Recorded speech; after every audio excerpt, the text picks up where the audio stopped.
Muitos curvam-se diante de reis devido ao seu poder, outros dobram-se diante de celebridades devido à sua fama, mas eu, com muita humildade, nesta noite, gostaria de me curvar à classe mais importante, mais fundamental para o teatro social. Vocês, professores e professoras. Muito obrigado por existir. Muito obrigado. Muito obrigado. Muito bom rever amigos como o Dr. Eleazar, sua esposa, o Alex Canziani e tantos outros aqui. Queridos amigos, nós precisamos sair da superfície do planeta psíquico, do mais intrigante e complexo de todos os planetas. Precisamos penetrar em áreas que não temos ou habilidade ou coragem para entrar. Precisamos conhecer os bastidores da nossa mente e saber quem somos, o que é ser um ser humano, como pensamos, qual a natureza dos pensamentos. Brilhantes teóricos arriscaram-se a produzir ideias, conhecimento nas áreas das ciências humanas, como Kant, Hegel, Agostinho, Arthur Schopenhauer, Sartre, Nietzsche, Freud, Jung, Adler, tantos outros. Eles brilharam nas suas áreas de atuação, mas não tiveram oportunidade de estudar sistematicamente o mais importante tijolo que sustenta, alicerça as próprias ciências humanas: a sociologia, a psicologia, a psicopedagogia, as ciências jurídicas, bem como a filosofia e assim por diante. Qual que é o tijolo básico do psiquismo humano? Antes de vocês me responderem, qual que é o tijolo básico, a unidade básica da biologia? A célula. Sem ter estudado a célula, nós não teríamos condições de penetrar em camadas mais profundas do organismo e, consequentemente, produzir conhecimento como antibióticos, para fabricar antibióticos. Antigamente, uma amigdalite levava à morte. Nós não poderíamos estar reunidos aqui porque uma virose poderia causar um caos, dizimando populações inteiras. Ter estudado a intimidade da célula propiciou o conhecimento para a produção das vacinas e também para uma revolução na agricultura. Eu não sei se vocês sabiam, a humanidade nunca passou de 700 a 800 milhões de habitantes durante quase 19 séculos. Mas no século passado, pelo fato de termos estudado a unidade básica da biologia, nós saltamos para 7 bilhões de habitantes. Portanto, estudar o elemento fundamental de uma área é vital para abrir os horizontes, para produzirmos ferramentas, para mudarmos o status quo, inclusive gerando tecnologias. Eu te pergunto, qual que é a unidade básica da psicologia? Qual a unidade básica da sociologia ou da pedagogia? Qual é? Na química é o átomo, biologia, a célula. E no mundo que envolve as ciências humanas? É o pensamento. Infelizmente, o pensamento não foi estudado sistemática e detalhadamente. Isso gerou consequências gravíssimas que têm levado, inclusive, a espécie humana a viver no tempo da pedra em relação à prevenção de transtornos emocionais. Hoje nós esperamos as pessoas adoecerem para depois tratá-las. Sabe quantas pessoas vão desenvolver um transtorno psiquiátrico ao longo da vida, de acordo com algumas pesquisas internacionais? 1 em cada 2 pessoas. De 3 bilhões a 3 bilhões e meio, desenvolverão um quadro depressivo, o último estágio da dor humana, um transtorno obsessivo compulsivo, doenças psicossomáticas, vão desenvolver anorexia, bulimia, vigorexia, e aquelas pessoas que malham nas academias, tomam anabolizantes com uma tentativa desesperada e ansiosa para ter musculatura avantajada, para compensar complexos, inclusive de inferioridade e contração da autoimagem dentro de si. A muitos transtornos, inclusive a dependência de drogas. Queridos amigos, estamos adoecendo rápido e coletivamente. A humanidade, na era da tecnologia, na era digital, na era da democratização da informação, nunca esteve tão distante para produzir ferramentas para que o seu eu se torne autor da própria história, para que possamos viver dias tranquilos numa sociedade estressante, para que possamos proteger o mais delicado, o mais fundamental de todos os territórios, de todas as propriedades, o território da emoção. Quem tem algum tipo de seguro aqui? Levante as mãos. Algum tipo de seguro? De vida, de carro, empresarial? Quem tem seguro emocional aqui? Levante as mãos. Vou até tomar um copo de água. Em todos os lugares que eu dou conferência é assim. Conferência nos Estados Unidos, Dubai, Israel, Colômbia. Conferência para magistrados, juízes, para deputados. Conferência para educadores. Nós acertamos no trivial e falhamos no essencial. Protegemos aquilo que tem valor. Você não vai fazer seguro de uma roupa velha. Você vai fazer o seguro daquilo que considera importante para que não haja um acidente de percurso e, consequentemente, não leve o seu bem que você, durante meses, anos, com suor no rosto, construiu. Agora, o que é mais importante? A emoção, o que somos ou o que temos? Eu já tratei de personalidades internacionais, pessoas famosíssimas e multimilionárias, algumas bilionárias, e eu vi muitos miseráveis morando em palácios. Eles fizeram seguro de todas as ordens, tiveram sucesso profissional, intelectual, social, mas não tiveram sucesso em proteger o território da emoção. Um problema, uma crítica, uma ofensa, uma perda, uma contrariedade invadia o território da emoção como se não tivesse pele nenhuma, como se a emoção fosse terra de ninguém. Qualquer pessoa, por mais simples que seja a sua residência ou apartamento, coloca chaves, coloca porta e chaves para proteger a intimidade da sua casa. Mas é quase que inacreditável, estamos em pleno século XXI e nós não temos ferramentas mínimas para proteger a nossa emoção.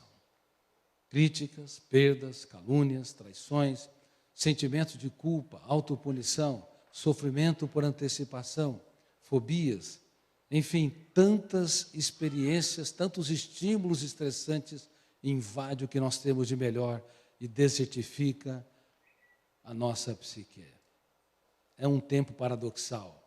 O Homo sapiens produziu conhecimento sobre o mundo de fora como nunca. Produziu conhecimento também na sociologia, na psicologia, nas ciências humanas, de um modo geral. Conhecimento sobre a formação da personalidade, conhecimento sobre as relações sociopolíticas, sobre as ciências jurídicas, o processo de aprendizado, mas pelo fato de não termos estudado sistematicamente a célula básica, o átomo básico, a unidade básica do psiquismo humano, estamos, senhoras e senhores, no tempo da infância socioemocional, em relação às habilidades mais importantes que podem nos fazer protagonistas da nossa história, autores da nossa própria história.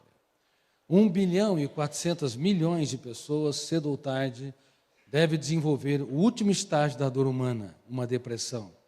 Lembre-se, 3 bilhões a 3 bilhões e meio vão desenvolver não apenas depressão, mas todos aqueles transtornos que eu lhes disse. Agora, por que na era do lazer, na era do entretenimento, por que nos tempos atuais, as crianças e adolescentes que têm acesso, como nenhuma outra geração, à indústria que poderia financiar uma emoção estável, contemplativa e prazerosa, por que estamos na era do entristecimento coletivo?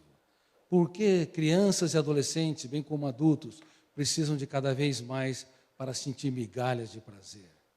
Por que nós não levantamos pela manhã e cantarolamos? Por que nós não temos defesa contra os estímulos nas relações interpessoais? Como eu disse, uma crítica, uma contrariedade é capaz de nos levar a chafurdar na lama da angústia. Por que podemos conviver com milhares de animais e nunca ter nenhuma frustração, mas se convivermos com um ser humano, por melhor que seja a relação, haverá frustrações? O problema não são as frustrações e as decepções. O problema é como elas se registram e como elas nos controlam, encarcerando o ser humano no único lugar que ele deveria ser livre. Queridos amigos, nós precisamos estudar, portanto, o pensamento como unidade básica para responder, pelo menos minimamente, essas perguntas. O que é o pensamento? Todos os dias, vocês os produzem aos milhares. Mas o que é o pensamento? Qual a sua natureza? Quais são os seus tipos? E como eles, em milésimos de segundo, são construídos? Por quê? Dirigimos carros com maestria, dirigimos aeronaves, dirigimos empresas, mas não dirigimos minimamente a nossa mente. Quem faz o velório antes do tempo ou sofre por antecipação? Levante as mãos, por favor. Sejam sinceros. Quem sofre por antecipação? Parabéns. Vocês acabaram de dizer que não estão dirigindo bem a sua mente. Quem é que quer sofrer por antecipação? Quem é que quer chafurdar na lama das preocupações? Ninguém. Mas o Homo sapiens, por não aprender a dar um choque de lucidez nos pensamentos, ele acaba sendo vítima de fenômenos inconscientes que nós não sabíamos que existiam e que lê a memória sem autorização do eu. Nós somos a mais complexa aeronave, a nossa mente é o mais complexo veículo, porém, pasmem, não há apenas um piloto. Há alguns fenômenos inconscientes que lêem a memória sem autorização do eu. Um deles é o fenômeno do alto fluxo. Você não quer sofrer pelo futuro, não quer se perturbar pelo amanhã, você quer ter uma mente tranquila e serena, mas o teu eu não consegue ser líder pleno da sua própria mente. Agora, esse fenômeno alto fluxo, ele é importante? Sim, por um lado ele pode nos perturbar, traumatizar, nos levar a ler continuamente a memória e reproduzir em nossa mente perdas, frustrações, traições, rejeições, ou seja, as pessoas que nos feriram. Você quer descansar, mas a sua mente simplesmente não descansa. Você quer se abrir, oxigenar a sua emoção e contemplar o belo, mas você insiste em ler aquele arquivo e, consequentemente, produzir ideias que asfixiam o teu encanto pela vida.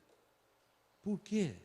O fenômeno do alto fluxo, ele desrespeita o eu em determinados focos de tensão, levando-nos a ser vítimas e não protagonistas da nossa história. Somos mais complexos do que até hoje nós imaginávamos. O pensamento não é construído unifocalmente. O pensamento é construído multifocalmente. Quando você não quer pensar, quando o teu eu não exerce uma leitura lógica e diretiva, há fenômenos inconscientes que lêem a memória sem que você perceba e começa a produzir imagens mentais, fantasias, ideias e uma série de outros construtos. Somos tão complexos que quando nós não temos problemas, nós os criamos. Certa vez, dando conferência na Romênia, ali para os meus leitores, muitos médicos, psicólogos, professores. Na Romênia nós temos na Transilvânia o quê? O Drácula, a lenda do Drácula. Existem vampiros fora de nós? Pode ser que algumas pessoas possam nos vampirizar, criticar injustamente, serem impacientes, impulsivos, não reconhecer o nosso valor, ao invés de nos abraçar, nos apoiar, são ávidos em criticar. Pode ser que haja pessoas ao longo da nossa história que nos firam, nos machucam, mas tenho certeza, os maiores vampiros nunca estiveram fora de nós, estão dentro de nós. Quando o nosso eu não entende minimamente como funciona a mente, não entende que nem todos os pensamentos são produzidos debaixo do cardápio da sua direção lógica e consciente. Quando ele começa a assumir pensamentos e ideias perturbadoras de maneira ingênua, comprando aquilo que não lhe pertence, quando ele vive as falsas crenças na sua mente, que não tem capacidade, que não consegue, que o mundo conspira contra ele, quando ele antecipa o futuro e se amedronta por algo que ele criou dentro de si, e quando ele remói-se num sentimento de culpa cálido que o leva a perder a sua suavidade. Enfim, quando o eu não entende como funciona de maneira básica essa incrível empresa, a única que não pode falir, porque se ela falir tudo o resto desmorona. Quando ele não entende os papéis notáveis como executivo da empresa chamada mente humana, é muito fácil adoecer, é muito fácil traumatizar, é muito fácil ser vítima e não diretor do script da nossa história. Estou suplicando com humildade em todos os países em que sou publicado, em mais de 70 países atualmente, que a educação mundial está doente, formando pessoas doentes para uma sociedade doente. Os professores são os profissionais mais notáveis, mas o sistema está doente. Esse sistema que nos leva a conhecer as entranhas do pequeno átomo e a intimidade do imenso espaço, e milhões de informações entre os dois elementos, o mínimo e o máximo, o pequeno e o grande, mas não nos leva a conhecer o planeta psíquico, como nós andamos, transitamos, quais são as armadilhas da nossa mente. Esse sistema, ele tem poucas possibilidades de formar pensadores. É por isso que até nas teses de mestrados e doutorados, no mundo todo, estamos tendo dificuldade de pesquisadores que ousam mais, libertam o seu imaginário, se arriscam mais e têm um compromisso com a humanidade, cumplicidade em mudar o status quo do mundo, pelo menos o seu mundo. Até nas teses acadêmicas nós estamos num grande impasse, porque estamos vivendo um cárcere da rotina sem precedente. Nós não nos abrimos para outras possibilidades. Por isso, para os meus alunos do mestrado e doutorado, eu sempre falo, quem vence sem riscos, triunfa sem glória. E o maior risco que o ser humano pode ter é viver a sua própria existência na plenitude. A vida é um grande contrato de risco, cujas cláusulas não são definidas. Ter medo de vivê-la, ter medo de se explorar, medo de abrir o leque da nossa mente para pensar em outras possibilidades, é ter um medo de viver plenamente a existência, é não ser autor da nossa própria história, é ser dirigido pelo medo, dirigido pela preocupação com os vexames, com o insucesso, controlado pela necessidade neurótica de poder, a necessidade neurótica de evidência social, a necessidade neurótica de estar sempre certo.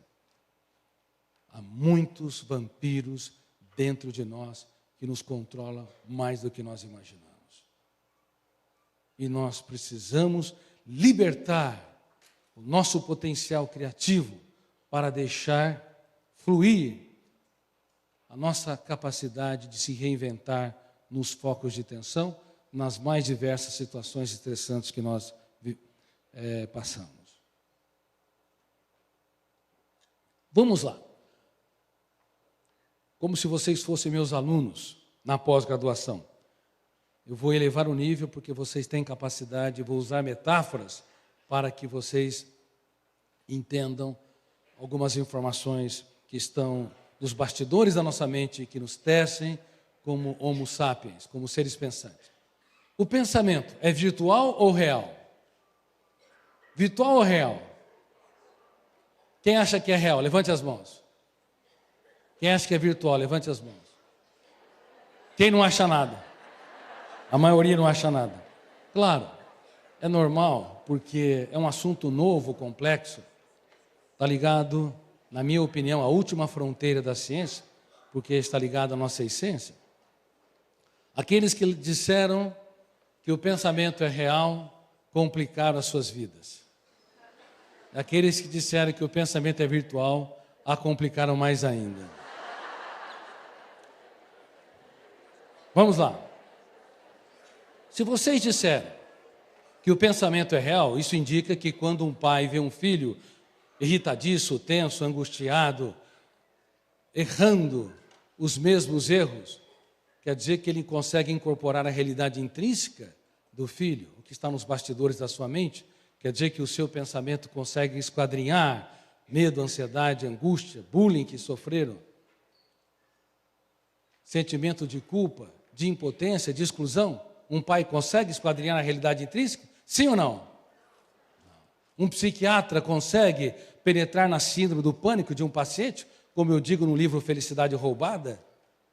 Ele consegue penetrar na dor cálida do último estágio da dor humana, o apagar das luzes, ainda que seja uma simulação do cérebro, a morte iminente ou uma possibilidade de desmaio? Ele está ótimo de saúde, mas o cérebro, mas o eu entra em algumas janelas traumáticas, killers ou janelas conflitantes. O volume de tensão dessa janela é tão grande que bloqueia milhares de outras janelas, consequentemente, fecha-se o circuito da memória, e não se sabia que o circuito da memória se fechava, porque nós não estudamos, como eu disse sistematicamente no passado, como ocorre esse processo dos estímulos, trabalhando as janelas da memória, através dos pensamentos e fechando o circuito. Bom, o paciente teve um ataque de pânico, entrou numa janela killer, fechou o circuito da memória, ele tem a experiência dramática de que vai falecer, nunca mais vai abraçar, amar, sorrir, respirar. Um psiquiatra, por mais experiente que seja, consegue penetrar na angústia cálida daquele paciente? Sim ou não? Não, não consegue. O pensamento, ele tem natureza virtual. Nós estamos próximos fisicamente, mas pasmem, estamos infinitamente distantes uns dos outros.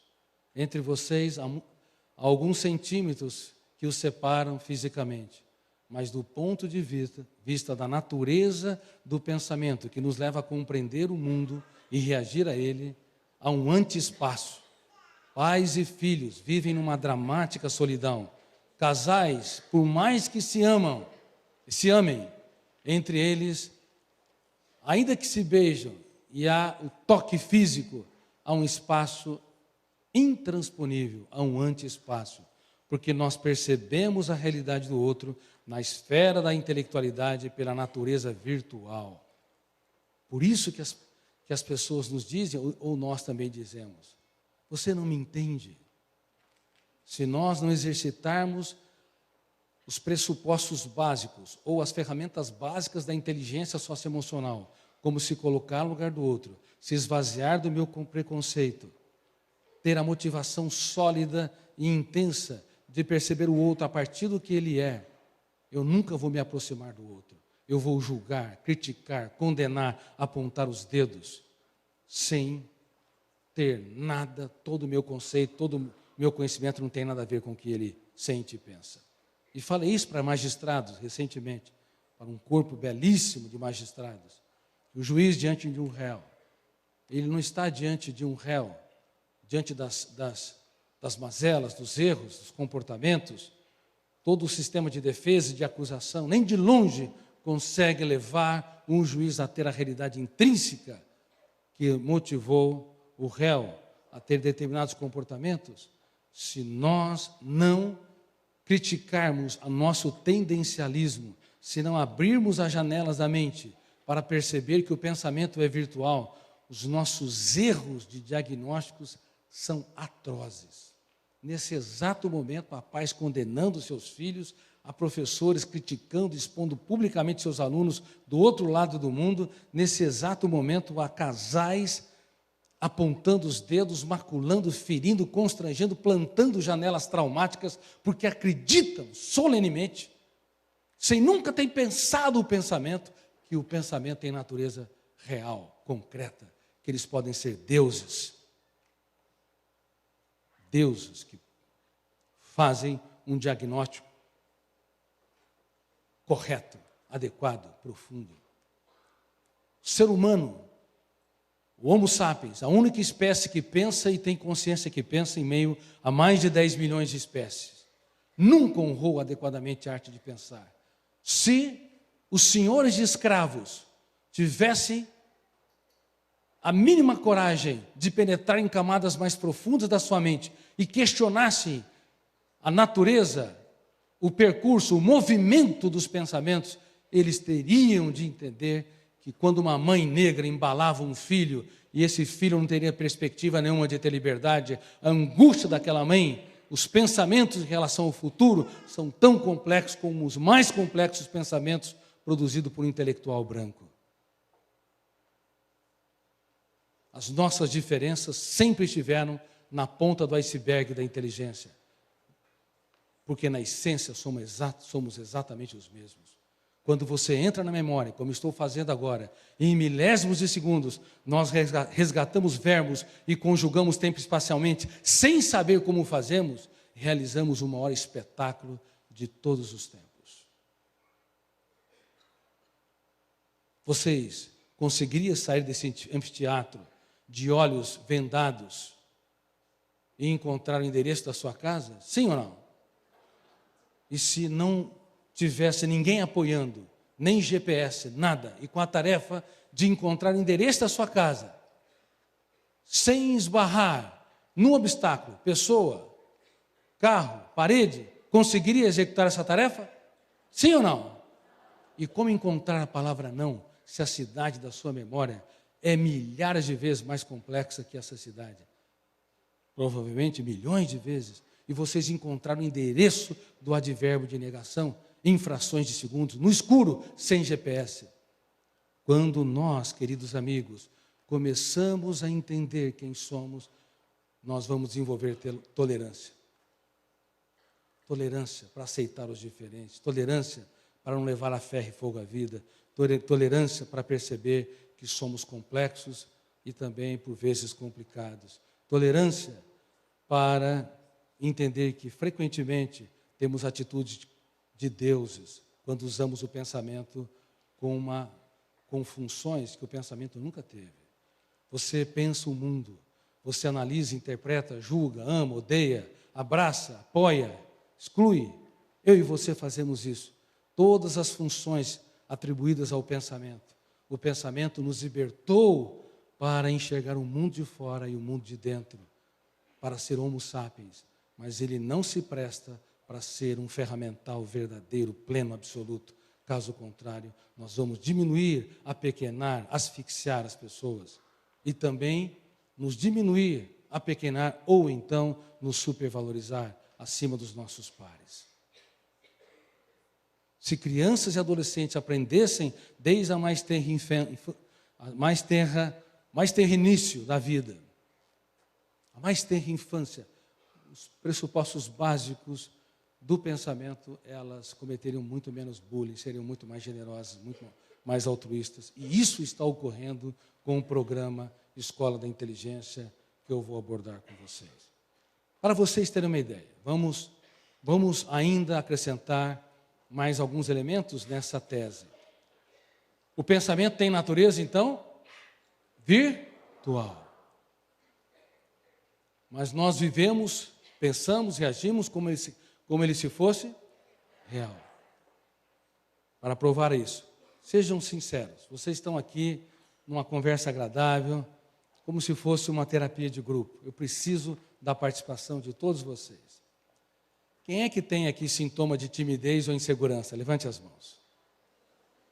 Eu sei que a maioria das pessoas, as pessoas tímidas, costumam estar entre as melhores da sociedade. Gostaria que vocês se aplaudissem.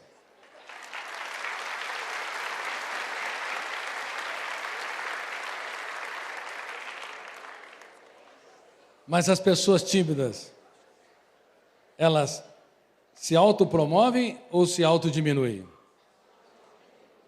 Porque usam o pensamento De maneira criteriosa ou de maneira inadequada? Exatamente.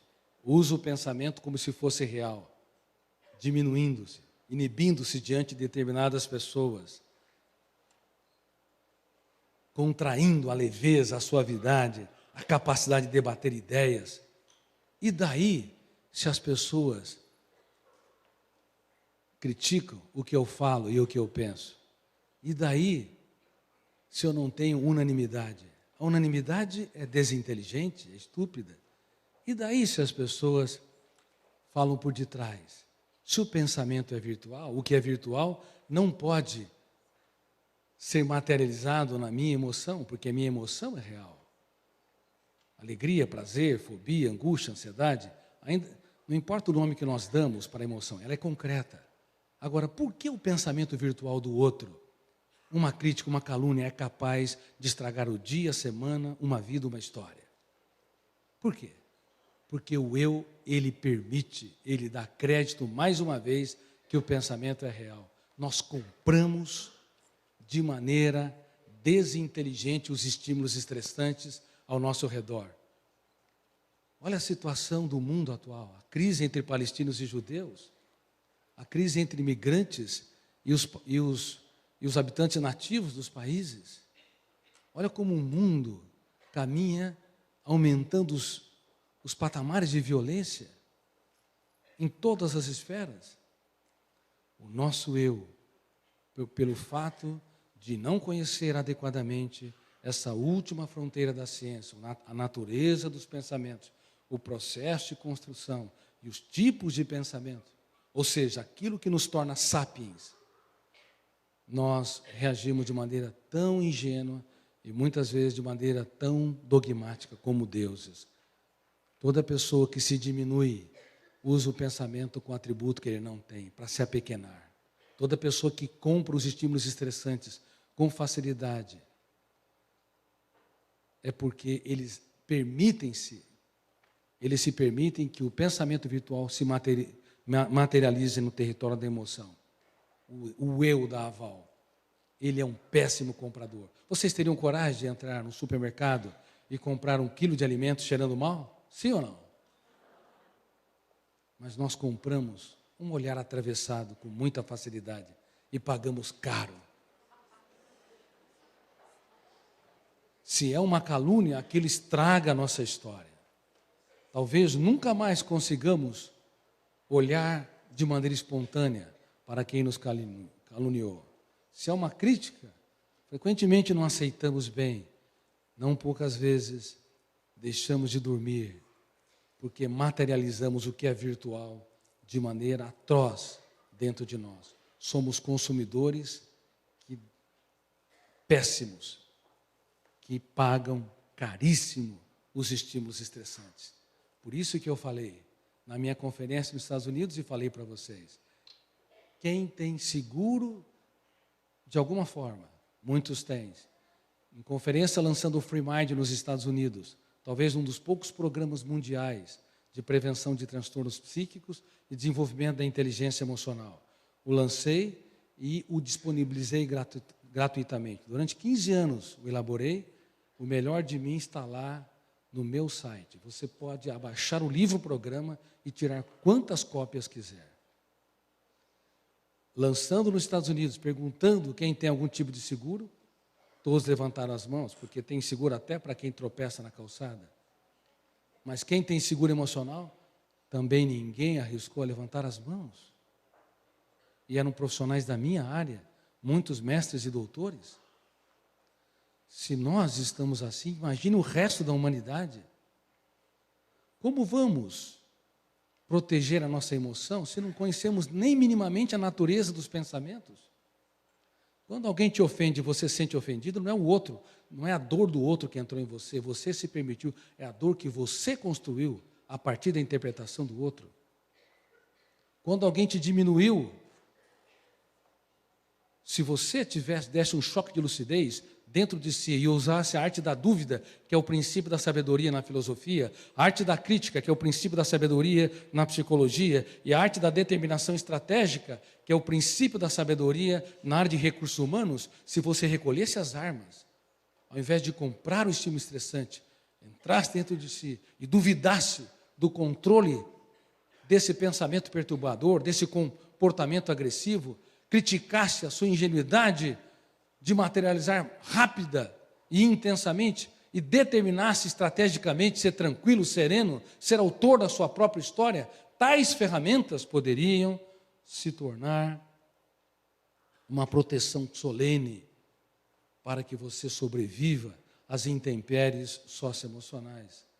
Mas nós estamos ainda quase que no tempo da pedra.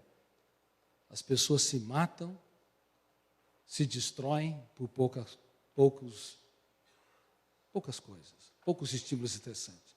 O próprio Alex disse que há um aumento dramático da violência no mundo e o Brasil é um dos campeões da violência de professor com aluno, e em especial aluno contra professor. Por que esse nível de intolerância? Nós temos que começar a perceber que quem nos ofende, quem nos critica, quem nos fere, não é um inimigo a ser abatido. Por detrás de uma pessoa que fere, há uma pessoa ferida. Ninguém nos machuca se primeiramente não for machucada. Entendendo o pensamento virtual e começando a perceber que o que movimenta o comportamento dos outros nem sempre é um comportamento elaborado, um pensamento elaborado, mas ele é vítima de janelas traumáticas, nós vamos começar a dar descontos. Então, essa é uma segunda ferramenta para proteger a emoção. E quais são as outras? Não ser um agiota da emoção é outra delas. O que um agiota faz? Ele empresta e cobra o quê? Juros caros. Um agiota confia e dá crédito a alguém que ninguém mais dá crédito, nem seus íntimos. Mas, quando vai cobrar, os juros são extorsivos. Na Inglaterra, 140 mil pessoas, mais ou menos, utilizaram de agiotas na última década do século passado. Esse não é um problema só de país em desenvolvimento. E havia um sujeito chamado Gerard Law, que era um agiota e cobrava dos empregados do correio, desempregados do correio, 20% por semana. Dava mais de 11 mil% ao ano.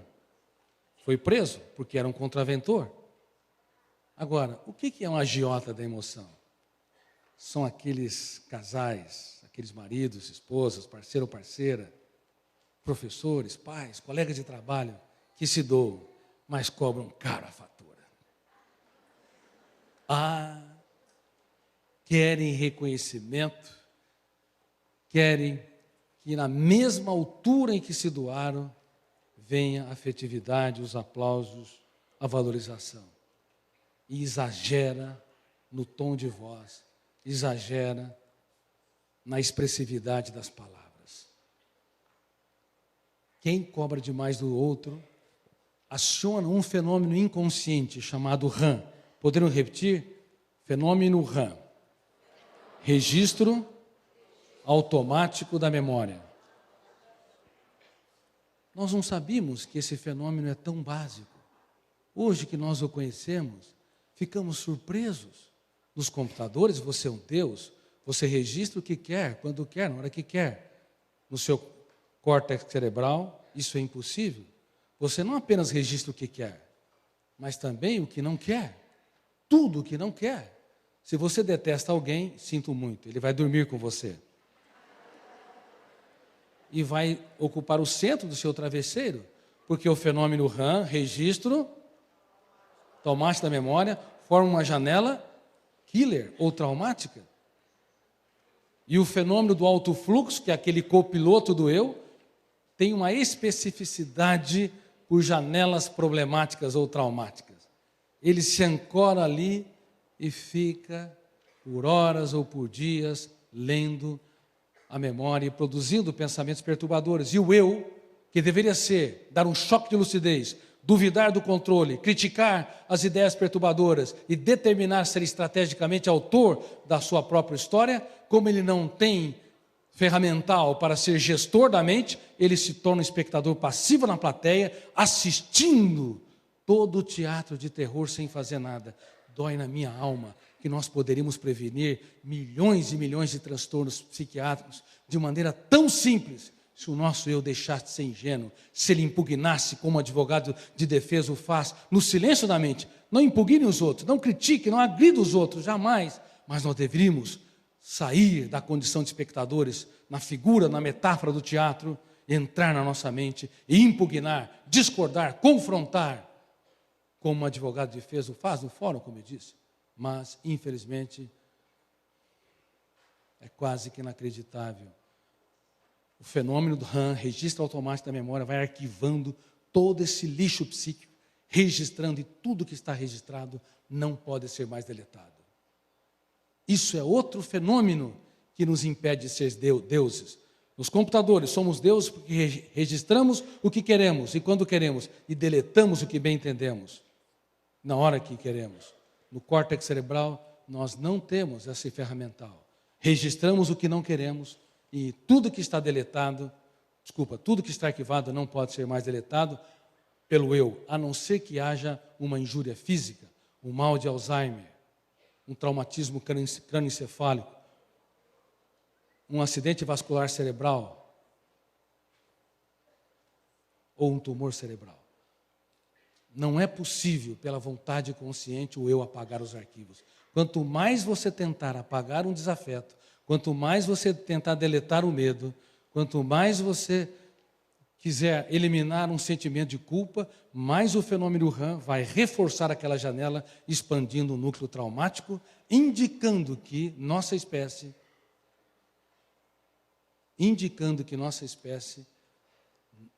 retroalimenta a sua miserabilidade até hoje.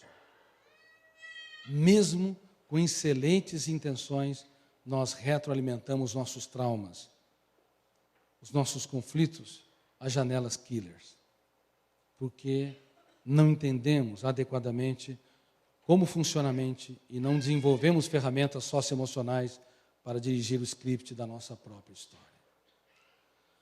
Dói dentro de mim saber que se criança e adolescente no mundo todo aprendessem essas ferramentas, elas teriam muito mais chances de serem felizes, saudáveis, proativas, imaginativas, com capacidade de se reinventar, com capacidade de se proteger, com capacidade de fazer com que o bullying, a agressividade, a exclusão não se materializasse de maneira intensa e atroz dentro de si mesmo. Mas, pelo jeito que está a nossa espécie, conhecedora do mundo de fora, deslumbrada com a era digital, com os smartphones e computadores, mas como menino no território da emoção, sem utilizar tais ferramentas, vamos continuar a humanidade vai continuar se tornando uma fábrica de pessoas doentes, estressadas, tensas, punitivas, autopunitivas, que exclui, que também se auto-exclui. Se a sociedade te abandona, a solidão é suportável, ainda que seja dolorida. Mas se você mesmo se abandona, ela é intolerável. E nós vivemos em tempos de autoabandono intenso, pulverizado, coletivo. Porque não nos colocamos como seres humanos em construção.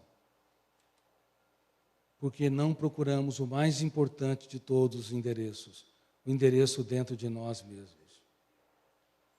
Quem você é? Você deveria sempre ser um ser humano em construção.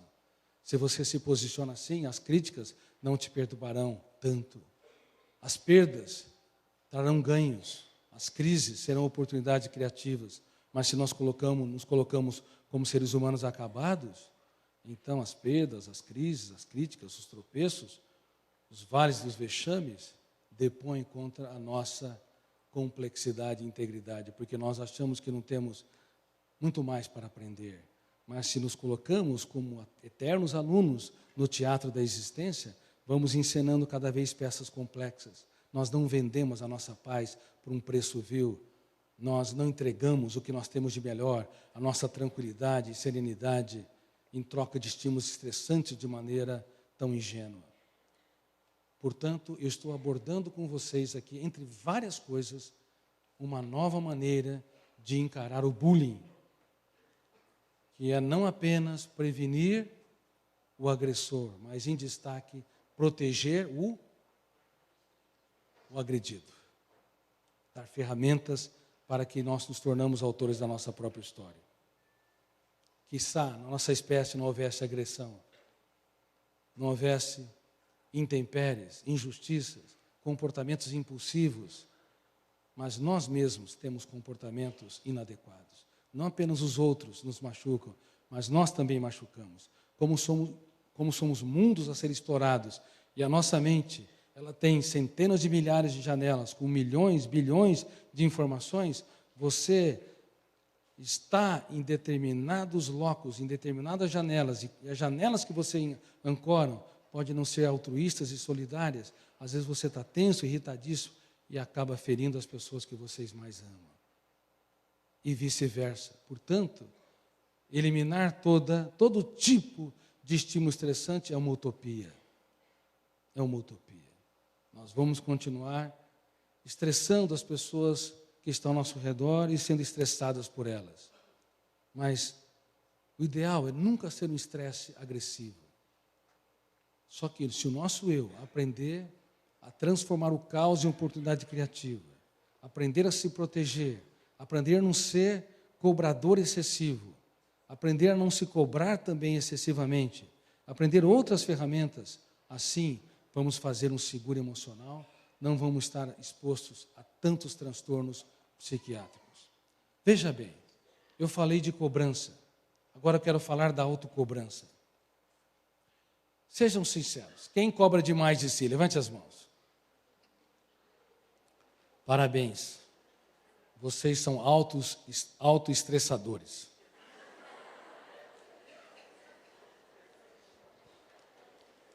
Quem cobra demais de si, frequentemente está entre os melhores da sociedade.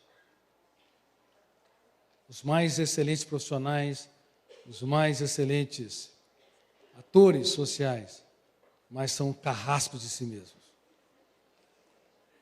Ótimo para os fóruns, para as escolas, para as empresas, para o parlamento, para as atividades sociais. Mas, todos os dias, está plantando janelas killer, desertificando a sua memória. Quem cobra demais, sem que perceba, cada vez que não se abraça, não dá risada da sua estupidez, cada vez que é insatisfeito com o seu tom de voz, com as palavras que não foram tão bem colocadas.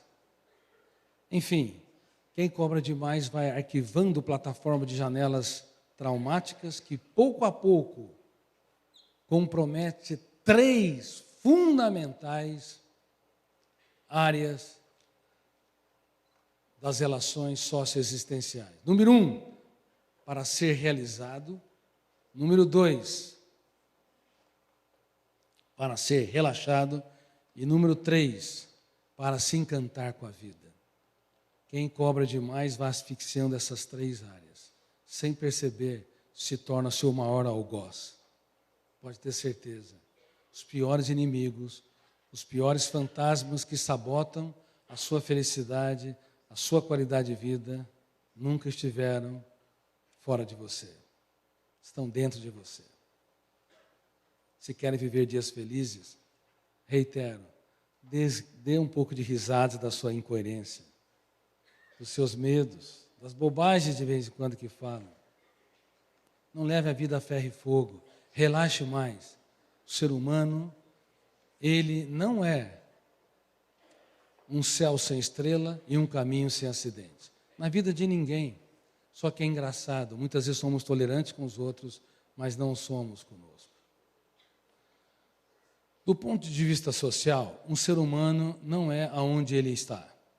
Por exemplo, se há um grupo de pessoas que estão se drogando, você não pode julgar uma pessoa que está ali, no meio daqueles seres humanos dependentes, farmacodependentes, adictos, como um adicto, como um farmacodependente, só porque está no meio.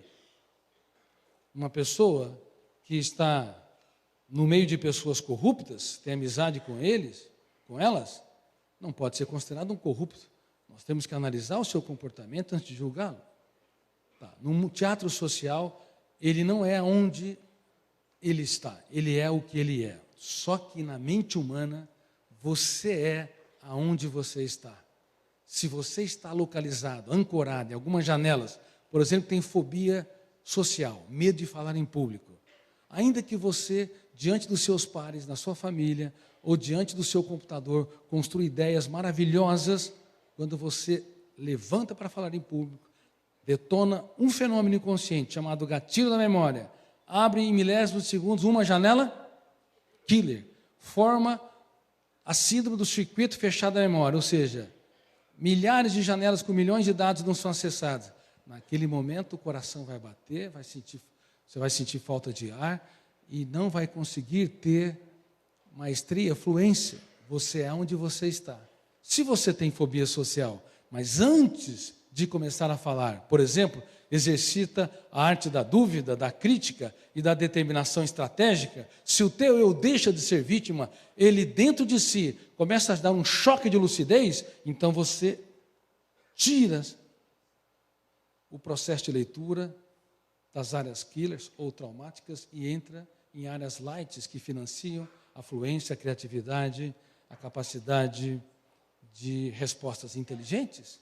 Portanto, nós somos aonde estamos na memória. E nós temos que perceber que devemos deslocar o processo de leitura da memória. Veja uma pessoa que tem claustrofobia, medo de lugar fechado. Acabou de fazer uma reunião com seus amigos, teve um debate importante, com muita segurança. O problema dele não é a fobia social, medo de expressar em público. O problema dele é claustrofobia, medo de lugar fechado. De repente, ele entra no elevador. Quando ele entra, os fantasmas que estão na sua mente começam a sair do seu inconsciente. Detona qual fenômeno? Primeiro, gatilho na memória. Abre uma janela, fecha o circuito, impede o acesso a milhares ou milhões de dados. A segurança daquele executivo se derrete como gelo no sol do meio-dia. Ele é aonde ele está. E deslocar o processo de leitura através de usar o eu usar a inteligência socioemocional, o eu se relacionar consigo e não ser escravo do território da emoção, é fundamental para que ele possa dirigir o script da sua própria história. Não dá para vocês entenderem como nós somos muito mais complicado do que nós imaginávamos. Tem pessoas que me dizem, Dr. Cury, casei com uma pessoa difícil. Eu olho para ele ou para ela e falo, não se preocupe, ela também.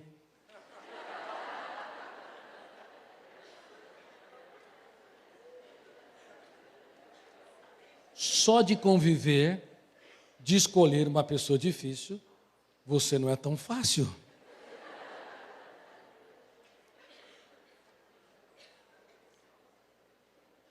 Recitem comigo essa tese. Toda mente é um cofre. Não há mentes impenetráveis, mas chaves erradas. Nós insistimos nas chaves erradas. A melhor maneira de transformar uma pessoa difícil em super difícil é tentar mudá-la. Quem já tentou mudar alguma pessoa teimosa aqui? Levante as mãos. Quem foi o herói que conseguiu? Levante as mãos. Sinto muito, você piorou ela. Agora recite essa outra tese. Ninguém muda ninguém. Eu tenho o poder de piorar os outros, mas não de mudar. Você quer transformar uma pessoa complicada e mais complicada, teimosa e mais teimosa, use chaves erradas. E quais são as chaves erradas? Número 1, elevar o tom de voz. É a melhor forma de intimidar um ser humano. E quantos de nós usam o tom de voz de maneira inadequada. Nem vou perguntar aqui quem usa. Número 2, repetição de palavras e generalizações. Você sempre faz isso. Ah, isso é um câncer. Você não tem jeito. É sempre a mesma coisa. Todas as generalizações são entediantes e encarcerantes. Há pessoas que não são religiosas, mas são especialistas em passar sermões, no mau sentido da palavra. Elas não surpreendem. O pai abre a boca e o filho já sabe tudo que vem pela frente. O parceiro abre a boca e a parceira tem vontade de sair correndo. É aquela mesma ladainha. É igual aquele disco de vinil que enroscava num defeito. Queridos amigos, ser entediante é um problema para contribuir com os outros. Ninguém muda ninguém, temos o poder de piorar, mas podemos contribuir. Mas certamente contribuir não é você mudá-la, porque só ele mesmo pode se mudar. Só ela mesma pode se reciclar e se reinventar. Mas certamente repetir palavras, ser entediante, não libertar o nosso imaginário é uma das formas de piorar, de cristalizar, de fundamentar, alicerçar tudo aquilo que nós detestamos nos outros. Terceira estratégia errada: críticas excessivas. Quem critica excessivamente retalha com o bisturi das palavras. É pior do que os dois. Quarta estratégia: comparações. Olhe para quem está, olhe para a face de quem está ao seu lado, por favor. Olhe para cá. Isso. Quantas características diferem você dele ou dela? Você tem um nariz com 2 furos, 2 olhos, 2 sobrancelhas. Você tem rugas na testa ou não, você tem 2 lábios e assim por diante. Temos 15, 20 variáveis que nos distinguem. E essas variáveis nos tornam diferentes de milhões de pessoas, bilhões delas. Somos micro distintos ou macro em nossa face. Agora, como é que nós podemos comparar 2 seres humanos, 2 personalidades distintas, se a cada ano milhões de experiências e informações são registradas? Não é possível, mas nós gostamos de comparar. E toda vez que você compara o seu parceiro, tenha certeza, você começa a diminuir o interesse por ele. Toda vez que você compara um aluno com outro, você não o individualiza e não considera ele como a estrela viva no teatro da existência. Você começa a desistir dele ou dela. Quando você percebe que um ser humano, por mais difícil, é uma mente que pode ser aberta, quando você percebe que você pode encantar, quando você percebe que você pode usar de estratégias corretas para fazer com que o outro viaje para dentro de si mesmo e se torne um ser humano em construção, você vai recuar dos mecanismos fáceis que são decorrentes de acreditarmos que o pensamento é real ou virtual. Nós acreditamos que o pensamento é real e usamos estratégias erradas. Reitero, aumentar o tom de voz, sermões, repetições e generalizações, críticas excessivas, comparações, punição, chantagem, estratégias erradas de um homo sapiens que não percebe as limitações e as armadilhas da mente humana. Nem consegue perceber a teoria das janelas da memória. Veja bem, há um homem há 2000 anos que foi o maior educador de todos os tempos. Uma mulher foi pega em flagrante adultério. E ela foi arrastada. E aqueles homens não ouviram as súplicas dela. Ela clamava pelo direito à vida, por compaixão. Mas eles estavam presos pelas janelas? Fecharam o quê? Circuito da memória. Síndrome do circuito fechado da memória. Gravem isso. Nos primeiros 30 segundos de tensão, nós cometemos os maiores erros da nossa vida. Palavras que nunca deveríamos dizer. atitudes que jamais deveríamos expressar para quem amamos. São produzidas quando o eu deixa de ser autor da própria história e nós nos tornamos homo bios e não homo sapiens. Cuidado, a melhor resposta que você pode ter está ligada a ferramentas que eu vou abordar aqui agora. Aquela mulher foi pega em flagrante adultério. Estava lá o professor dando uma aula diante do pórtico de Salomão e a sua plateia de alunos extasiada por ouvir as suas palavras. De repente o clima foi quebrado, uma situação gravíssima. E aqueles algozes daquela mulher disseram: ela foi pega em flagrante adultério. Qual o teu veredito? Que resposta ele deu? É isso mesmo, no mundo todo se erra na resposta. No mundo todo se sabe a segunda resposta. A primeira resposta é não se submeter à ditadura da resposta, porque não há gigante. Num foco de tensão, quando o teu filho, tua filha, teu parceiro ou parceira, teu colega de trabalho, teu amigo te contrariar, a melhor resposta é não submeter à ditadura do fenômeno bateu, levou, ação e reação. Ele, ao invés de responder, fazia o quê? Ele escrevia na areia. Ele devia estar gritando: que homens são esses que querem assassinar essa mulher sem saber das lágrimas que ela chorou e das lágrimas que ela nunca teve coragem de chorar? Que homens são esses que nunca analisaram a sua história, suas perdas, suas crises, mas a consideram como ser humano a ser varrida do teatro da existência? Os homens sempre foram injustos com as mulheres. Aquele homem que adulterou estava livre. Aquela mulher era o exemplo solene de uma moralidade sem profundidade, sem generosidade e altruísmo. Aí, no segundo momento, aqueles algozes estavam tensos. Se eles perguntassem para os alunos do mestre, provavelmente eles fariam o quê? Atiravam as pedras, como frequentemente nós fazemos. Quantas pedras você já atirou nas pessoas mais caras? Que pessoas você deve pedir desculpa porque não foi tolerante e poderia ser mais compassivo, ter mais paciência e encorajar mais? Nós somos rápidos em fechar o circuito da memória. Quando eu descobri essa síndrome, a síndrome do circuito fechado da memória, eu fiquei pasmado. Por que a nossa espécie quase que beira a inviabilidade? É tão fácil entrar numa janela killer e é tão fácil não acessar milhões de dados num foco de tensão.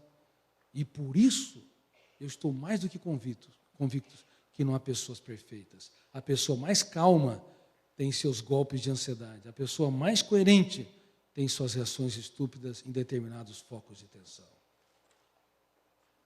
Quando perguntaram para ele, ele se absteve, porque tudo indica que conhecia na maestria a virtualidade dos pensamentos e as armadilhas da mente que nos sequestram no único lugar que deveríamos ser livres.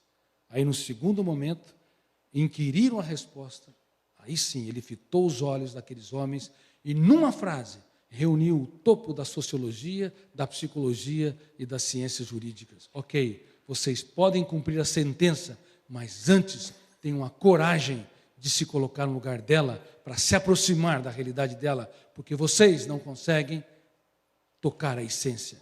Então se esvaziem para ter um diagnóstico, para ter uma interpretação mais sensata e coerente. Em outras palavras, quem não tem erros e falhas, atire a primeira pedra. Infelizmente, ele foi estudado, o maior educador da história foi estudado só pelo ângulo da religiosidade e não pelo ângulo das ciências humanas, o que trouxe um prejuízo sério na utilização de ferramentas para formar pensadores altruístas, tolerantes e que tenham um caso de amor com a humanidade.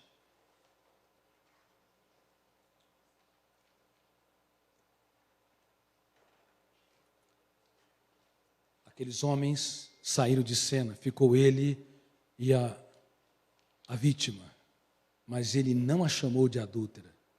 Ele falou: mulher, deu o mais notável status quo. Você é um ser humano.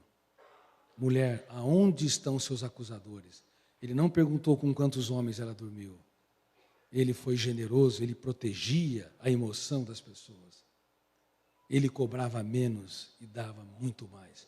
Muito diferente do que os mestres da atualidade, os profissionais de saúde mental da atualidade, do que os executivos da atualidade. Ela falou timidamente, eles se foram, claro, mas ele fez uma pergunta, e a pergunta é o princípio da sabedoria na filosofia expresso pela arte da dúvida. Mulher, onde estão seus acusadores? Quando ela falou isso, ele disse, então vai, você não me deve nada. Tudo o que fiz foi desprendido de qualquer outra intenção. Ele não usou o poder para controlar as pessoas, enquanto nós frequentemente usamos esse poder para controlá-las. E nunca se esqueçam, doar-se sem esperar a contrapartida do retorno é outra ferramenta para proteger a emoção. Doe-se sem medo, porque o individualismo e o egocentrismo e o egoísmo são contra a saúde emocional. Não é possível ser feliz tendo essas características. Doe-se. Só que se quer viver dias felizes, diminua ao máximo a expectativa do retorno dos seus filhos, do seu parceiro, dos seus alunos, dos seus colegas, porque os íntimos são aqueles que mais podem nos ferir, porque são aqueles que mais nós materializamos o pensamento virtual no território da emoção e deixamos de ser autores da nossa própria história. A sabedoria, a maturidade, as ferramentas socioemocionais implicam em doar-se, mas não gravitar na órbita da expectativa. Se você assim o fizer, certamente as pessoas vão te dar retorno espontaneamente, porque você vai ser grande, você se fez pequeno, registrou-se de maneira inteligente e se tornou grande no território da emoção. Mas se nós, como educadores, como profissionais de saúde mental, como atores sociais, se cobrarmos demais, nos cobrarmos excessivamente, se formos rígidos, levarmos a ferro e fogo, se materializarmos a intencionalidade dos outros, se nós não filtrarmos estímulos estressantes, viver em sociedade é um canteiro de estresse. Viver em sociedade é uma fábrica de tensão. Reitero, nós podemos ser autores da nossa própria história, mas há margens estreitas para essa autoria. Não é tão simples. É um treinamento socioeducacional ao longo de toda uma vida, toda uma história. Deixe-me falar agora sobre algumas ferramentas fundamentais para contribuir para a construção das relações socioemocionais. Lembre-se que eu disse, ninguém muda, temos o poder. Mais alto, temos o poder e não de... Parabéns, estão sendo bons alunos. Agora eu vou falar para vocês 3 ferramentas para contribuir intensamente para que os outros mesmos possam se reciclar, se reinventar. Número 1, ser simpáticos. Podemos repetir? Ser. Número 2, carismático. Número 3, empático. Simpático, aquela pessoa que exala bom humor. É aquele que cumprimenta todos os dias as pessoas, filhos, amigos, parceiros, alunos, cumprimenta e sorri. Só que nós vivemos em tempos onde ser simpático virou artigo de luxo. As pessoas são tensas, irritadiças. Bom, há pessoas que usam perfumes e deixam um rastro de agradabilidade no ambiente. Mas quando abrem a boca,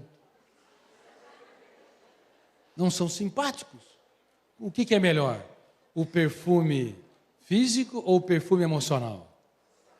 Por favor, nós precisamos de professores simpáticos, de juízes simpáticos, nós precisamos de médicos simpáticos, de políticos simpáticos, nós precisamos de pais simpáticos, bem-humorados, que cumprimentam o porteiro do prédio, que cumprimentam o garçom, que manda o recado para a cozinheira ou para o cozinheiro que a comida estava boa. Nós precisamos aprender a nos despojar do cárcere da emoção para exalar o bom perfume do bom humor. Só que isso é um treinamento todos os dias. Muitos pais falam, mas eu quero que meus filhos sejam menos tímidos, mais seguros, que eles sejam mais abertos. Mas o pai é um mármore ambulante, é um tronco de árvore, rústico, carcomido. Como é que vai conseguir? Não plantou janela light, plantou o quê? Janela killer. Você é o que você planta, ou a pessoa é o que está registrado, e nós contribuímos com o que nós plantamos. Ser carismático, um passo além. Carismático produz algo mais precioso. O carismático, ele elogia e promove todos os dias as pessoas que estão ao seu redor. Vejam comigo. Olha como nós estamos doentes, como a humanidade está doente. Também nesse quesito.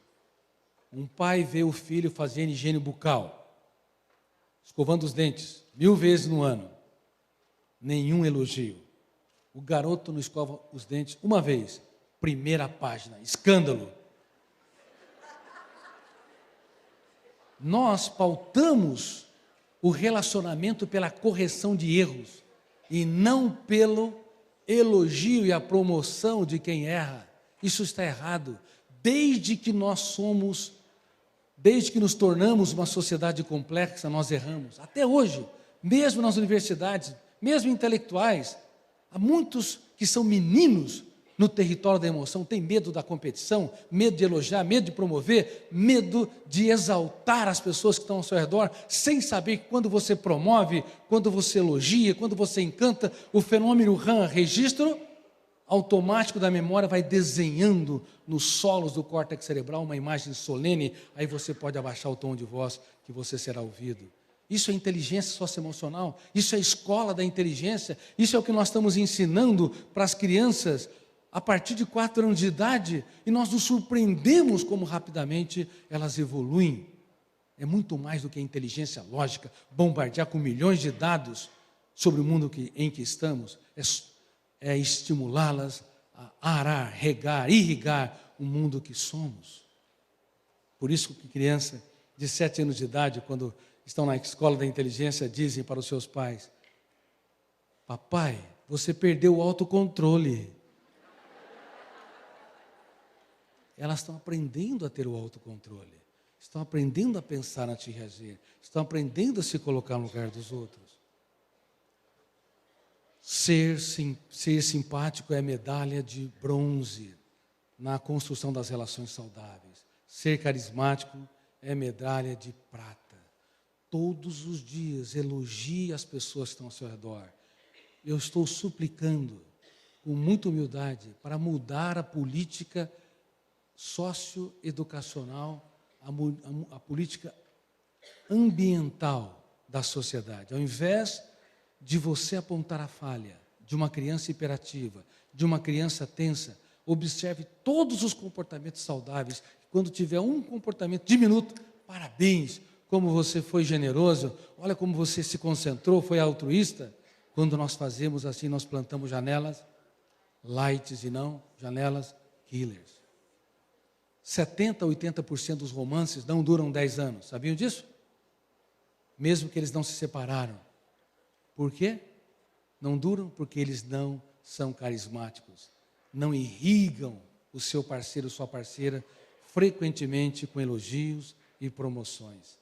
O amor não é um pacote que você tem no território da emoção. Ah, eu amo, não amo.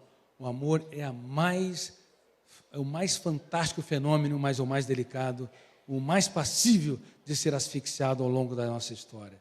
Precisa de nutrientes, precisa de oxigênio, precisa de liberdade, precisa de ser irrigado com a arte da simpatia e do carisma. Uma pessoa simpática é uma pessoa agradável, uma pessoa carismática é uma pessoa admirável. Sinceramente, não é possível sustentar o amor se você não for admirada pelo seu parceiro ou parceira. A admiração está na base da sustentabilidade. Quem tem ciúmes, quem é chato, quem é entediante, quem critica demais, quem cobra demais, faz um desfavor para o amor, porque planta janelas killers, asfixiam a liberdade, a espontaneidade e pouco a pouco não se tem sustentabilidade na afetividade.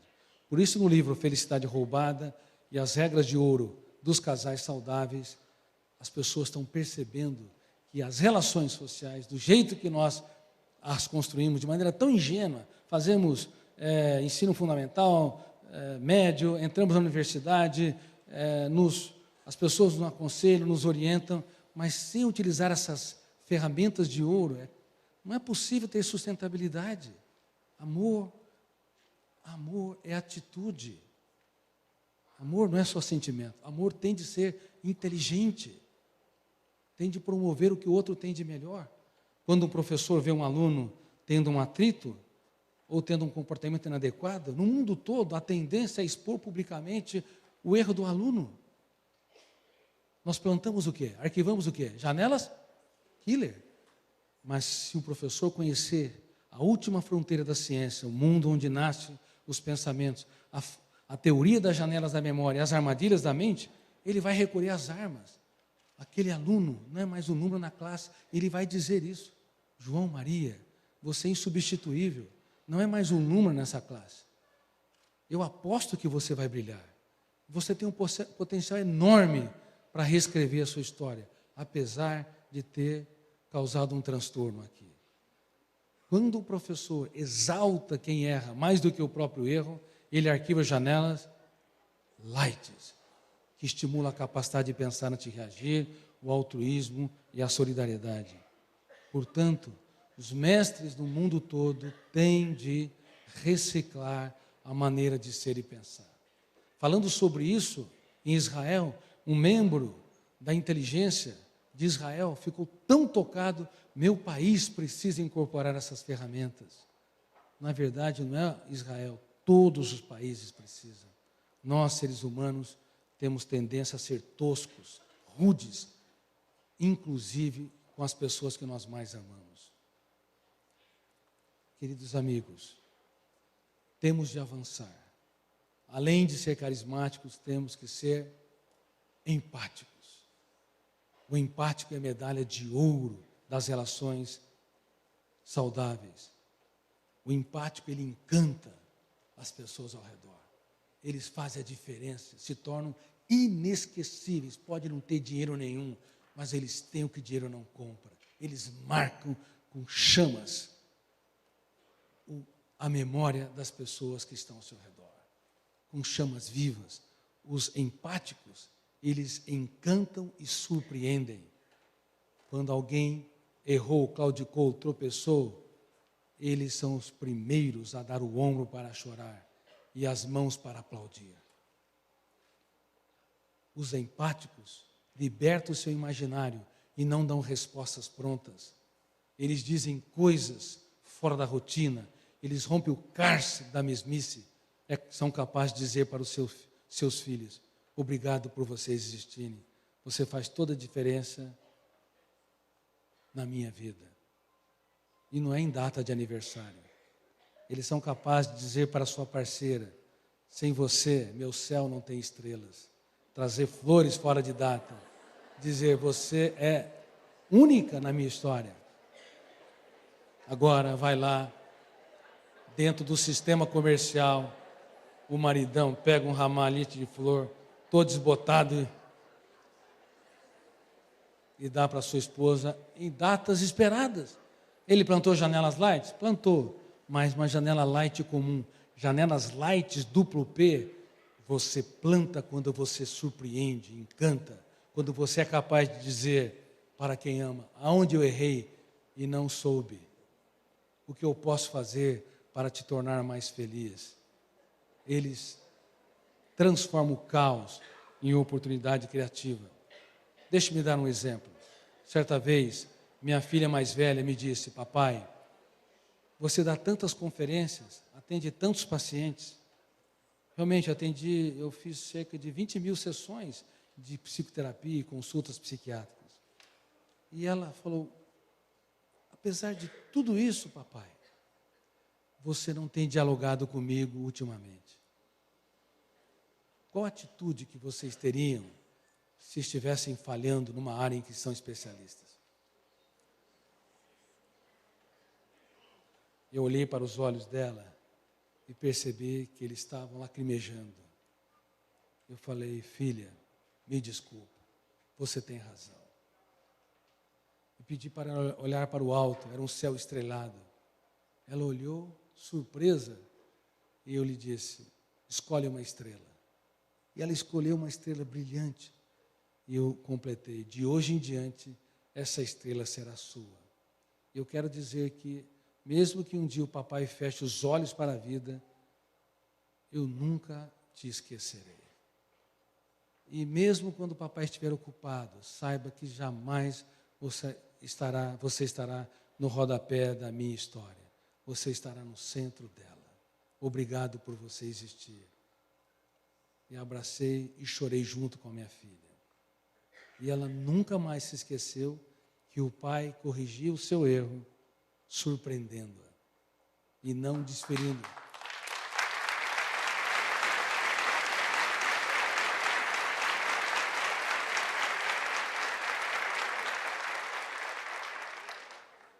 E não desferindo golpes, defendendo-se. Quem defende-se de maneira inteligente é um sábio. Quem defende-se excessivamente é imaturo. Não desenvolve inteligência socioemocional. Nós precisamos nos desarmar, reconhecer nossas mazelas, a nossa falibilidade, a nossa pequenez, porque uma pessoa só é grande quando se faz pequena para tornar os pequenos grandes. Agora vou falar rapidamente para vocês sobre a síndrome do pensamento acelerado. Vocês querem que eu termine? O tempo já avançou, né? Pensar é bom, pensar com consciência crítica é ótimo, pensar demais é uma bomba contra a saúde psíquica. Por que estamos desenvolvendo essa síndrome? Eu fiquei espantado também ao esquadrinhá-la, ao descobri-la. Por quê? Porque nós estamos na era dos excessos. Excesso do quê? De informação. Uma criança de 7 anos de idade tem mais informações do que o imperador romano tinha, provavelmente, no auge de Roma. Excesso de compromisso, excesso de trabalho, excesso de pressão, excesso de competitividade. Tudo isso estimula um fenômeno que eu disse já, que é um copiloto do eu, que deveria produzir a maior fonte de entretenimento humano, mas se ele for muito excitado, muito estimulado, ele produz uma fonte de estresse, produz um teatro de terror. Qual o fenômeno que é?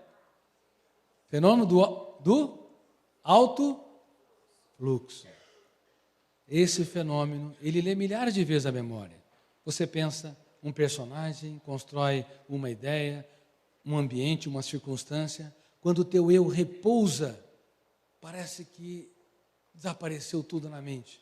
Não, mas o copiloto está lá, nos sonhos, criando uma série de circunstâncias, com uma criatividade surpreendente. Alto fluxo. Quando esse fenômeno falha, nós vamos ter aquelas pessoas que são tristes, embora tenha todos os motivos para ser feliz. Conhece pessoas assim? Quando esse fenômeno falha, nós vamos ter aquelas pessoas que não se separam, mas são especialistas em brigar. Quem conhece pessoas, casais, que brigam a vida toda, fazem a terceira guerra mundial dentro de casa e não se separam? Levante as mãos. Muitos. Não liberta o imaginário. Sempre ali, fenômeno bateu, levou, fechando o circuito da memória. Síndrome do pensamento acelerado gera uma agitação mental sem precedente. Por isso escrevi o livro Ansiedade, como enfrentar o mal do século. Alguém já o leu? Ótimo, muitos já o leram. Vou fazer uma enquete aqui sobre a síndrome do pensamento acelerado, para vocês terem uma ideia do que está ocorrendo na humanidade na atualidade. Primeiro, por favor, relaxem seus músculos, relaxem seus braços, coloquem as suas mãos em posições confortáveis. Respirem profundamente, sorriem mais uma vez, porque o caso é de chorar. Se vocês, para não se assustarem, se estiverem estressados, irritadiços, tensos, são normais. O anormal seria se vocês abraçassem as árvores, conversassem com as flores. Não é tão ruim, abrace mais as árvores, converse com as flores. Mas vamos chamar de louco, é melhor ser um louco feliz do que ser um normal estressado, irritadiço, azedo. Quem acorda cansado? Levante as mãos, bem as mãos. Dores de cabeça, dores musculares, queda de cabelo. Eu vou tomar água aqui porque a situação é mais grave do que eu imaginava.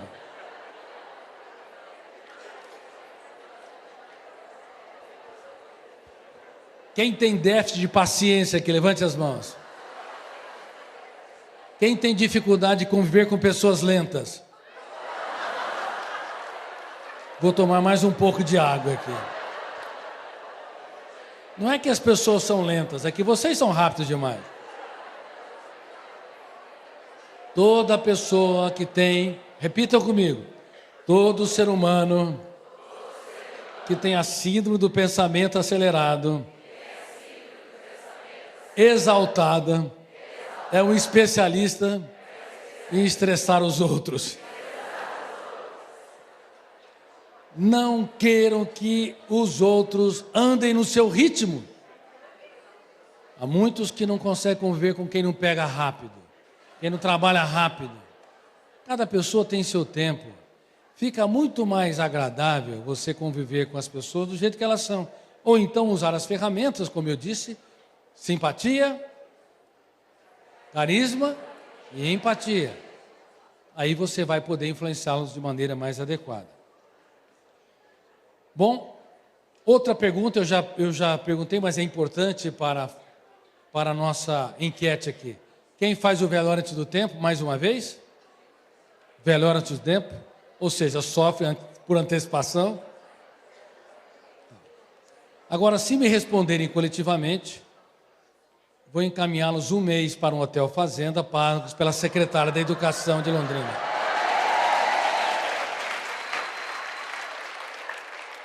Respondem levantando as duas mãos. Quem tem déficit de memória ou esquecimento? Levante minhas mãos. Professor, olha. A senhora acabou de internar no hotel fazenda milhares de pessoas. Queridos professores e professoras, se vocês estão esquecidos coletivamente, como é que tem coragem de exigir que seus alunos se lembrem nas provas?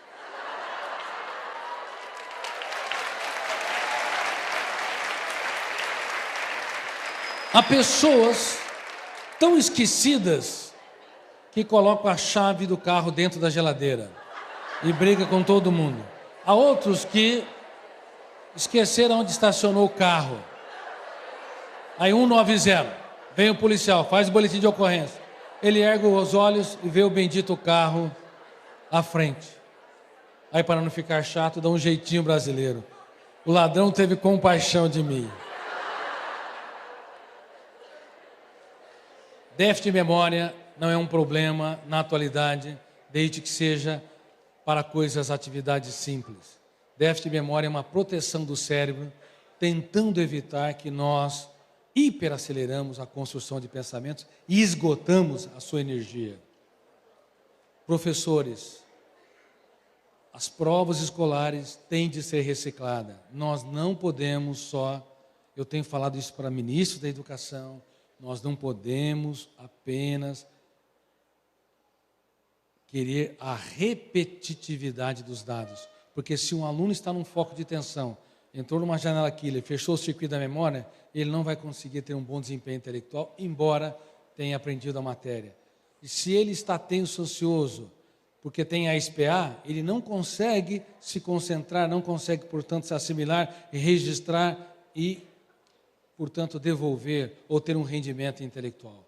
Nós temos que observar a inventividade, o raciocínio esquemático, a ousadia, a imaginação numa prova e assim dar notas. E temos, fora do set das provas, valorizar o debate de ideias, a interação, o altruísmo, a cooperação, a capacidade de promover seus pares, a capacidade de se colocar no lugar do outro. Funções da inteligência socioemocional. Assim, nós contribuiremos para a formação de pensadores e não de repetidores de dados. E, sinceramente, o computador mais medíocre pode acessar e repetir dados com muito mais facilidade do que nós. Sabemos disso, mas queremos que os nossos alunos sejam marcadamente cartesianos. Precisamos estimulá-los a provocar a sua inteligência, a ousar, a se reinventar, a libertar o seu imaginário. Sabe quantos por cento dos executivos são mandados embora por falta de habilidades socioemocionais e não por competências técnicas? 80% dos executivos. Eles se formam na faculdade, adquirem um corpo de conhecimento e quando cai na vida é um desastre. E às vezes as janelas traumáticas perpetuam-se e eles não conseguem reeditá-las. Síndrome do pensamento acelerado tem de ser reciclada. Por favor, contemple o belo, número 1, critique cada ideia perturbadora no exato momento em que ela aparecer. Bom, a cada quanto tempo nós temos para fazer a higiene corpórea, tomar banhos, em média? 24 horas. Tem gente que não gosta muito de banho, a cada 2 ou 3 dias. Na Europa, um pouco mais de tempo carrega nos perfumes, alguns. A cada quanto tempo? Em média, tomamos 24 horas. Higiene bucal, 4 a 6 horas. Mas e a higiene mental? Nunca se esqueça. Produzir um sentimento de culpa, autopunição, angústia, emoção fóbica, pensamento perturbador, o teu eu tem de criticar, reciclar, no exato momento e no silêncio da sua mente. Senão o que está registrado não pode ser mais deletado. E uma outra ferramenta, não vou entrar em mais detalhes, é o autodiálogo. Converse com seus fantasmas. Por favor, não apenas converse com seus vizinhos, com seus amigos, com seus filhos, com seu parceiro ou parceira. Converse com seus fantasmas, com seus medos. Como, quando, por quê? Converse com seus ciúmes. Quem tem ciúme já perdeu a autoestima, a autoconfiança, perdeu a capacidade de encantar as pessoas ao redor. Converse com a sua hipersensibilidade, onde pequenos problemas têm um impacto muito grande. Dialogue, dê um choque de lucidez, use sua criatividade, use também a técnica do DCD, duvidar, criticar e determinar estrategicamente. E por fim, encerrando a minha conferência, quero falar com a parte mais inteligente e altruísta da humanidade, as mulheres. As mulheres. Mas inventaram os shoppings e os cartões de crédito. Brincadeira à parte, mas também falando sério, hoje nós não apenas consideramos os traumas da infância como vilões para o adoecimento psíquico. Uma pessoa pode ter tido uma infância feliz e uma adolescência irrigada com sonhos, mas ser traumatizada na vida adulta, se principalmente ela não se proteger, não gerenciar a sua ansiedade, se ela, por exemplo, gravitar na órbita do consumismo. Nós temos que saber que quando uma mulher vende um produto como um celular, não apenas entra o celular na mesma janela, entra o corpo da mulher. E esse corpo, por ter sido estereotipado, o padrão tirânico e doentio de beleza, a exceção genética, gerou no inconsciente coletivo o maior cárcere de todos os tempos. Quando, reitero, uma mulher com um corpo magérrimo, esquálido, às vezes doentes pelos padrões da medicina, extremamente bem torneada, fora do senso comum, da anatomia comum, vende um produto ou serviço, entra os dois elementos, o produto e o serviço e o corpo, gerando uma mensagem subliminar. Eu tenho falado para magistrados, tenho falado inclusive no Supremo Tribunal Federal, que nunca nas sociedades livres houve tantos escravos num único lugar, que era inadmissível ser um prisioneiro dentro de nós mesmos. No passado, o cinema, para dar ideia de movimento, precisava de quantas fotos por segundo? De 20 a 25. Se colocava uma foto de um produto, o espectador não tinha perceptividade, mas detonava o gatilho, abria uma janela, dois fenômenos inconscientes, e o alto fluxo, o terceiro fenômeno, entrava em cena. O espectador saía querendo consumir o produto. Isso conspirava contra o seu direito de escolha. Foi proibido.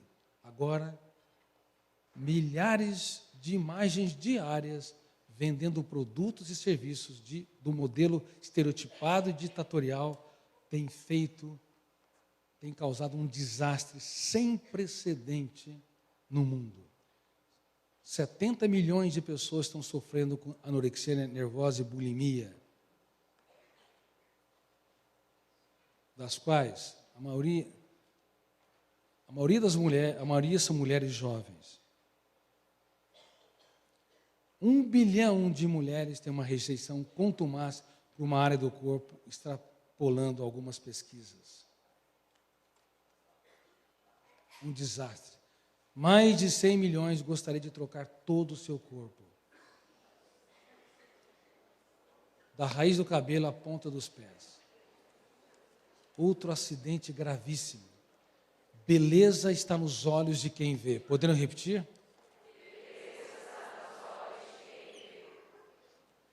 Mas não é assim em que nós vivemos na sociedade.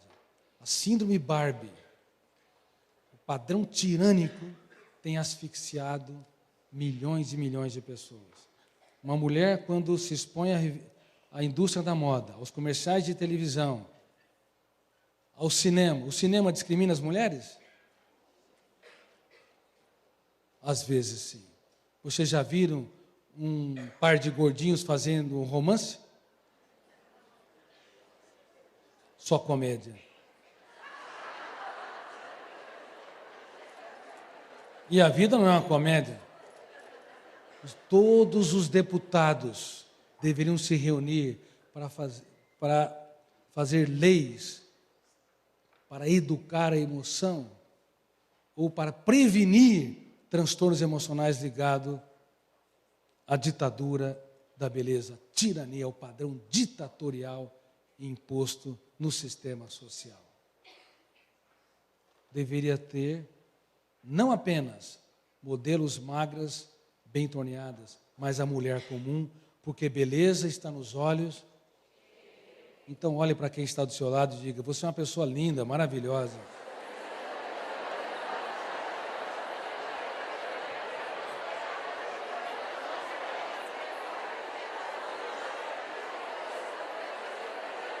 Aí, depois de milhares de imagens que vêm do sistema social, forma o que na memória? Uma janela, não, milhares de imagens ditatorial, do padrão tirânico de beleza, forma-se o quê? Uma janela, erraram. Um porão killer. Aí as mulheres vão diante do seu pior inimigo. Mas nem perguntei ainda. E fazem a pergunta fatal. Me ajudem. Espelho. Existe alguém com mais defeito do que eu? Aí vem o maridão, o parceiro. Querido, meu culote está horrível. Coitado desse homem, nem sabe o que é culote. Mas o que antes não viu?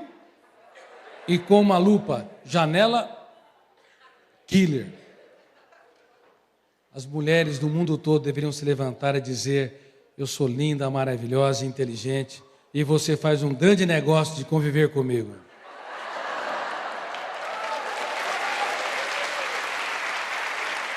Deveriam fazer sempre, de diversas formas.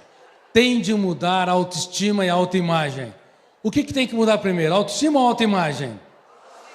Erraram. Há mulheres a vida toda tentando mudar a maneira como se sente, sem entender que a maneira como se interpreta, que se vê, ou seja, o rearranjo das janelas da memória é que vai determinar a maneira que os sentimentos evoluem, a relação com o seu próprio ser. Então você tem que se sentir bela, você tem que se sentir única, você não pode se diminuir.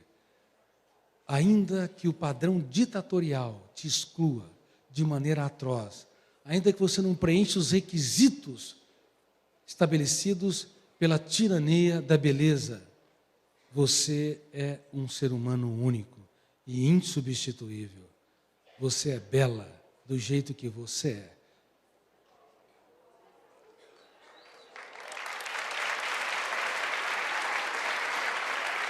E isso é muito além do que um romantismo. Isso é uma realidade, porque se você não fizer isso, se eu fosse analisar a sua história, eu iria ver alguém que desertificou o seu encanto pela vida. Por favor, mude a maneira como você se enxerga. Não venda a sua tranquilidade por um preço vil.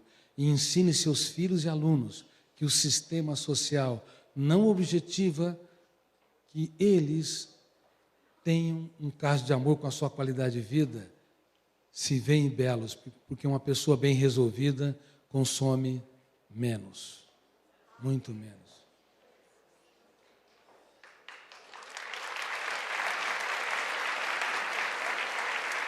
E no exato momento, durante toda a minha conferência, várias pessoas se suicidaram nesse país porque não tem um caso de amor, não tem um romance com a sua própria história.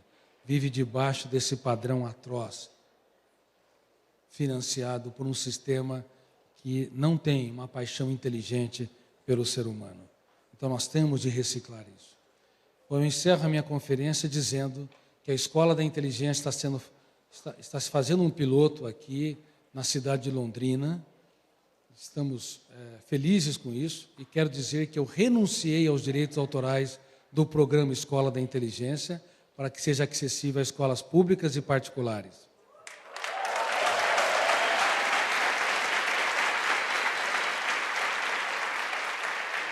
Os professores que aplicam o programa dizem a uma só voz que não apenas os seus alunos foram ajudados a desenvolver essas ferramentas socioemocionais, mas eles mesmos as desenvolvem, criando um clima inteligente, agradável, altruísta e solidário no teatro da sala de aula. Quem quiser saber um pouco mais, aqui está a Justiane e está a Milena. Tá? Vocês poderiam se levantar? Por favor, aplaudam elas.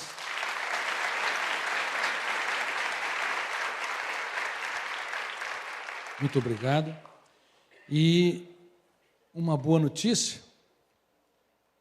Bom, eu vou contar essa boa notícia. Primeiro eu vou dizer, estava num avião, e eu frequentemente não dou entrevista no Brasil, mas gosto de conversar com as pessoas. A pessoa do meu lado, era uma oportunidade de viajar 2 ou 3 horas e entrar no mundo dele. Nada é tão interessante do que penetrar no mundo das pessoas. Tudo bem? Eu perguntei. Ele todo fechado, contraído. Tudo. O que você faz? Executivo. Eu não sabia se era do tráfico de drogas, do setor de alimentos, vestuário. O sujeito não queria conversa. E para encerrá-la, sacou um livro, O Vendedor de Sonhos. Eu falei, eu conheço o autor desse livro. Ele mora no exterior. Mas, por favor, olhe na página tal, está escrito assim, assim, assado. Curioso, ele foi, como você sabe, e me apresentei como autor do livro. Ele achou que eu estava brincando com a cara dele. Mostre seu passaporte. Mas eu não tinha passaporte, estava fazendo uma viagem doméstica e não queria provar nada para ninguém. Aí, de repente, veio a comissária de bordo, que me conhecia. Doutor Cury, estou lendo o livro Mulheres Inteligentes, Relações Saudáveis. Quando aquele homem soube que eu era autor do livro, ele me deu uma chave de braço, sacou o celular, vamos para o Facebook. Falando em Facebook, quem quiser me seguir, Augusto Cury Autor, eu tenho dado dicas e orientações diárias na área... Posso falar um minutinho? Pode. Olha, eu vou querer falar aqui essa noite em nome de todos os professores. Sou professora aposentada e sonho toda noite que eu ainda estou dando uma aula. E na conferência sua conferência, eu subi no palco lá no Yacht Club e fui te dar um abraço que nem você disse que recebeu um abraço. E eu quero dizer que você é como um vinho. Vai ficando mais velho, vai ficando melhor.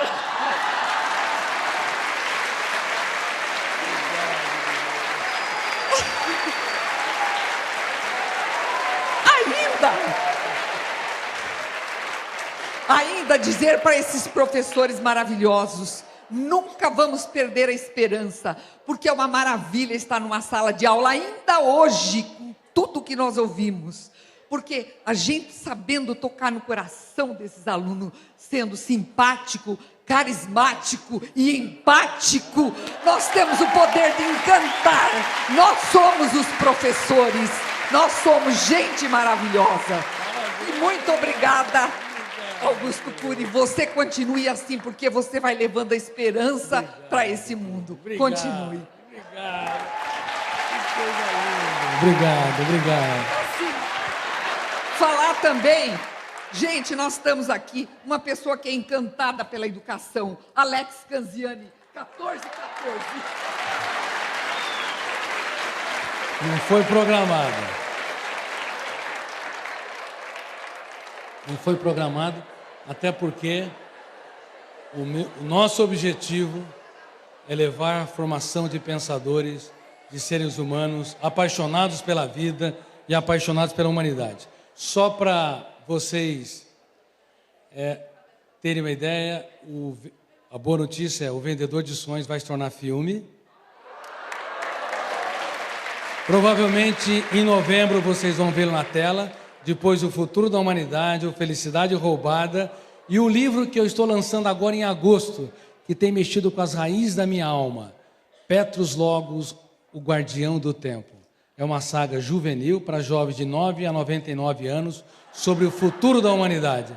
Guarde este nome, Petrus Logos. Se você gostar, por favor, estimule os seus alunos a lerem, porque eu já tenho muito mais do que mereço. Eu quero contagiar a juventude mundial para que ela entenda que nós só podemos ser um grande líder do mundo de fora se nós formos líderes do mundo de dentro, e as crianças e adolescentes viverão o pior clima nas próximas décadas. Se toda a humanidade entrar no padrão de consumo da classe média americana, hoje precisaríamos de 3 terras. Vamos deixar o pior legado. Precisamos de Petrus Logos, de jovens que sejam apaixonados pela vida e pense como espécie, pense como humanidade. Recitem essa filosofia poética que é um extrato da minha conferência. Que o meu eu seja autor da minha história. E como autor, eu quero aprender a proteger a minha emoção e gerenciar os meus pensamentos. Porque apesar dos meus defeitos, eu não sou mais um número na multidão. Eu sou um ator social que pode influenciar os outros de maneira inteligente. Mas eu devo saber que ninguém muda ninguém. Eu tenho o poder de piorar os outros, mas não tenho o poder de mudar as matrizes da memória.